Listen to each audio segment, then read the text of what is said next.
ఏంటి బరువు తగ్గాలని తెగ ప్రయత్నిస్తున్నట్టున్నారు, అయినా బరువు తగ్గట్లేదా? ఎక్సర్సైజ్ చేసినా బరువు తగ్గట్లేదా? తినకుండా ఉన్నా కూడా బరువు తగ్గట్లేదా? అసలు ఏం తింటే బరువు తగ్గుతారో అది కదా చూసుకోవాలి, తినకుండా ఉండడం కాదు.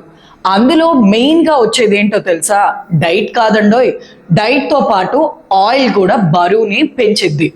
అందులో ఆయిల్ తీసుకుంటే అధిక బరువు పెరుగుతాము, అలాగే చెడు కొలెస్ట్రాల్ కూడా చాలా వరకు పెరిగిద్ది. ఈ చెడు కొలెస్ట్రాల్ పెరగడం వల్ల గుండె జబ్బులు లాంటి రోగాలు కూడా వచ్చే ఛాన్స్ ఉంటుంది. అంతేనా, కొన్ని వంట నూనెల్లో అధికంగా క్యాలరీస్ ఉంటాయి. ఈ క్యాలరీస్ వల్ల కొన్ని వంట నూనెల్లో అధిక మోతాదులో క్యాలరీస్ కూడా ఉంటాయి. ఈ క్యాలరీస్ వల్లే కదా మనం బరువు కూడా పెరుగుతాం. మరి ఆయిల్ వల్ల బరువు పెరుగుతున్నట్టే కదా.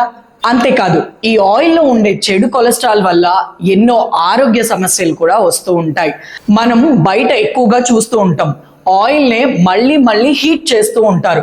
దీనివల్ల క్యాన్సర్కి దారి తీసే కొన్ని పదార్థాలు ఆయిల్లో ఉత్పత్తి అవుతూ ఉంటాయి. మరి ఇది ఎంత డేంజరస్, క్యాన్సర్ కూడా వచ్చే ఛాన్స్ ఉంటుంది. అంతేనా, మన డైజెస్టివ్ సిస్టమ్ కూడా డిస్టర్బ్ అయ్యిద్ది. మలబద్ధకం అని, కడుపు నొప్పి అని, ఇలా రకరకాల వ్యాధులకి మనం గురవుతూ ఉంటాం. మరి ఏవి మంచి నూనెలు అని అడుగుతారా? Avocado oil, olive oil, groundnut oil, నువ్వుల నూనె, ఇలా మంచి మంచి ఆయిల్స్ అయితే మనకు అందుబాటులోనే ఉంటాయి. కానీ కొంచెం కాస్ట్ ఎక్కువ అని చెప్పి మనం ఎక్కువగా రిఫైన్డ్ ఆయిల్ వాడుతూ ఉంటాం. కానీ ఈ రిఫైన్డ్ ఆయిలే అసలు మన కొంప ముంచేది. మన బరువు పెరగడానికి కూడా కారణం ఈ రిఫైన్డ్ ఆయిల్సే. మరి ఎంత తక్కువగా యూజ్ చేస్తే అంత మంచిది. మళ్ళీ రీహీట్ కూడా ఎక్కువగా చేయకూడదు. ఎక్కువ సార్లు రీహీట్ చేయడం వల్ల కూడా మన ఆరోగ్య సమస్యలు వస్తూ ఉంటాయి. అంతేకాకుండా మనం ఇంట్లో ఏం చేస్తూ ఉంటాం అంటే ఎక్కువగా స్టోర్ చేసుకుంటూ ఉంటాం.